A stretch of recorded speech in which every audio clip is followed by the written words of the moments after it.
Welcome back, our friend Peep Saar. I've been telling people for years that in my estimation, everything I've seen in Estonia since 1999, I think Peep is like the Rick Warren of Estonia. He's the one who's having the most significant ability to bring change, and he has just been appointed head of church planting for Estonia. So congratulations, and I know you will do that well. And I'll just let you give a greeting. Mm-hmm. Thank you. Thank you for having me here. It really brings me a lot of joy to come here, and it feels like home. One thing that doesn't feel like home is in Estonia we have a thing that's called sauna, you know, when you go and sweat. I guess your equivalent to our sauna is Sunday morning in the beginning of March outside for me. So other than that, it's great, you know. I don't know if you came in, you saw these banners in the parking lot. I saw them. It said, telling God's story. And let me tell you that you have been telling a story that's bigger than your life and that's bigger than your community as a church. And that's a story that reaches all the way across oceans into the northern part of Europe, into the country of Estonia.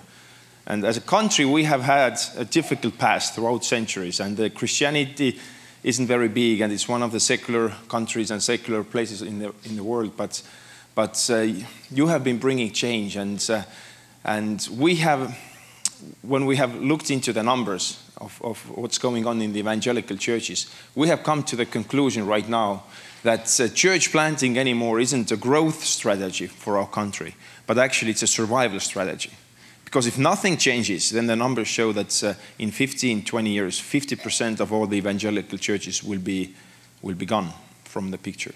So we need to, if we want to see the country being changed, we need to really invest and see these churches being planted. But the thing is that in Estonia, there are no guys and groups that would like to plant churches. And so we have to raise them up. And actually, you are also part of it. In 2 weeks, we're going to bring together teenagers, the best teenagers from the whole country, from different churches. And they have received a personal invitation from the presidents of their unions.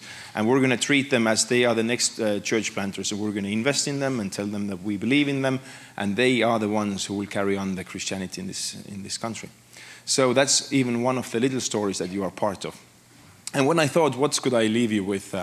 Not just to come out and say hi and welcome and thank you and I love you, like all the good greetings, I guess, do that. But I thought that maybe I leave you with this thought that we have learned being a church in Estonia for 5 years, planting a church there and being part of that. We have seen that ultimately when you want your life to matter, you don't just declare the gospel, but you have to demonstrate it. You have to live it out. And maybe this question I leave with you is if someone would look at your life, if someone would look at the things that you do and things that you don't do, your likes, the rhythms of your week, what and how would they characterize and summarize your life in one sentence? What's the story of your life in one word, in one sentence?